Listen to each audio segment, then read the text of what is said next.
नमस्कार, मैं श्रेया और आप देख रहे हैं डिजिटल इंडिया न्यूज। और अब बढ़ते हैं सुपर 20 न्यूज की तरफ। महाकुंभ भगदड़ में मरे 35 लोगों के परिजनों को भेजा 25-25 लाख। महाकुंभ में मौनी अमावस्या पर हुई भगदड़ में मारे गए लोगों को लेकर बड़ी अपडेट सामने आई है। 2 महीने बाद बताया गया कि 35 मृतकों के परिजनों के खाते में 25-25 लाख रुपए की मुआवजा राशि भेज दी गई है। इसके साथ ही 32 लोगों का मृत्यु प्रमाण पत्र भी जारी करने का दावा किया गया है। हालांकि जिस सूची को लेकर 2 महीने में रार मची हुई है वह अभी भी जारी नहीं हुई है। प्रभु श्री राम का सूर्य किरणों से अभिषेक के लिए 350 साल का प्लान। श्री राम मंदिर में विराजित राम लला के ललाट पर सूर्य तिलक की 350 साल की योजना का डिजिटल चार्ट तैयार हो गया है। जी हां, रामनवमी के पर्व पर 5 दिनों तक चलने इस अभिषेक के लिए सूर्य किरणों को टेलीस्कोप के जरिए परावर्तित कर गर्भगृह में लाया जाएगा। पिछले साल अस्थायी व्यवस्था थी, इस बार राम मंदिर के सुपर स्ट्रक्चर के साथ निर्माणाधीन शिखर भी ऊंचाइयों का स्पर्श कर चुका है। इसके चलते 20 साल के लिए अस्थायी व्यवस्था कर दी गई है। किसी घुसपैठ के लिए भारत खाला का घर नहीं होगा। यूपी के मुख्यमंत्री केशव प्रसाद मौर्य ने अप्रवास और विदेशी विषयक विधेयक 2025 पर शुक्रवार को अपनी प्रतिक्रिया व्यक्त करते हुए कहा कि किसी घुसपैठिए के लिए भारत अब खाला घर नहीं होगा। उप मुख्यमंत्री ने इस पोस्ट में कहा कि यशस्वी प्रधानमंत्री श्री नरेंद्र मोदी जी ने कुशल नेतृत्व में नए भारत की नई आव्रजन नीति ने अंग्रेजों के जमाने के आव्रजन संबंधी कानून का चोला उतार दिया है। नई भारत की नई आव्रजन नीति देश के लिए गौरव की बात है। अलविदा पर वक्फ संशोधन विधेयक का विरोध। वक्फ संशोधन विधेयक का विरोध शुक्रवार को अलविदा की नमाज के दौरान भी देखने को मिला। All India Muslim personal law board के आह्वान पर काली पट्टी बांधकर नमाजियों ने जुमे की नमाज अदा की। राजधानी लखनऊ में इसका ज्यादा असर देखने को मिला। टीले वाली मस्जिद के साथ ही ऐशबाग ईदगाह पर काली पट्टी बांधकर नमाज अदा करने मुस्लिम समाज के लोग पहुंचे। इस दौरान कुछ लोगों के हाथ में काला झंडा भी दिखाई दिया। रिश्तेदारों के बीच संपत्ति हस्तांतरण पर नहीं लगेगी स्टैंप ड्यूटी। जम्मू कश्मीर सरकार ने कहा है कि 1 अप्रैल से राज्य में रक्त संबंधियों के बीच संपत्ति हस्तांतरण पर कोई स्टैंप ड्यूटी नहीं लगेगी। अधिकारियों ने बताया कि राज्य में अगर कोई व्यक्ति अपने रक्त संबंधी को कोई प्रॉपर्टी गिफ्ट डील करता है तो उसे कोई स्टैंप ड्यूटी नहीं देनी होगी।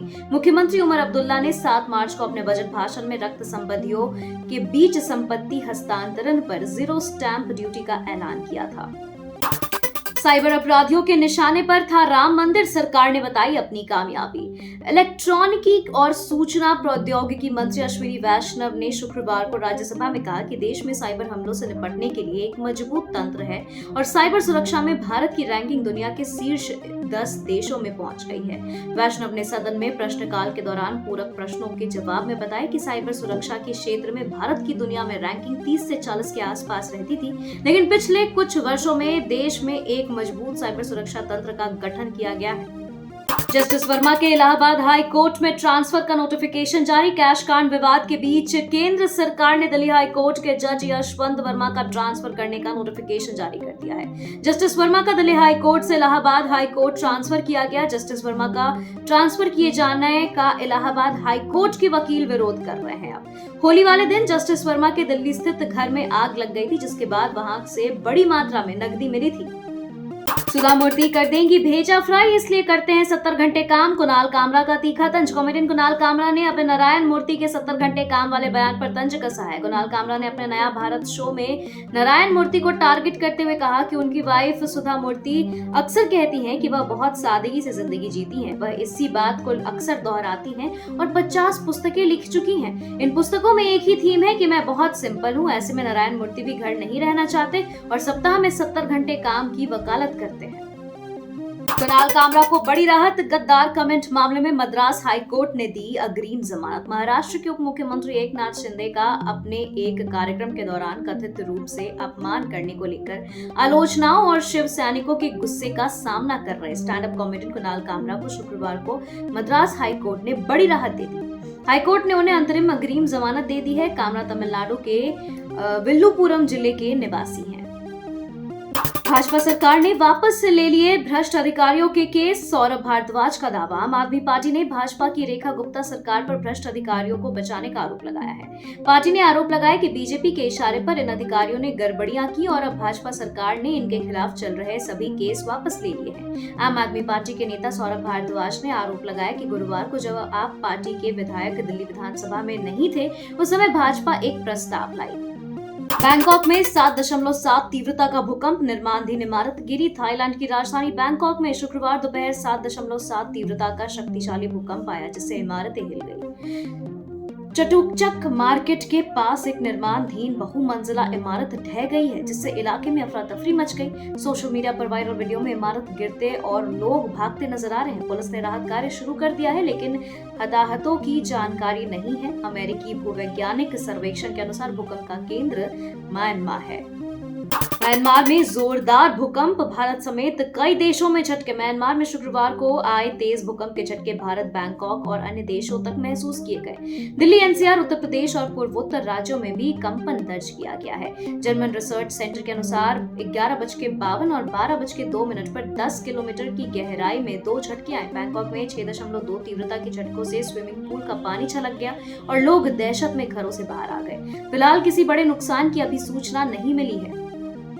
अमेरिका के नए टैरिफ से जापान, दक्षिण कोरिया को बड़ा झटका। अमेरिकी राष्ट्रपति डोनाल्ड ट्रंप ने देश में आयातित सभी करों पर 25% टैरिफ लगाने की घोषणा की, जो 2 अप्रैल से लागू होगा।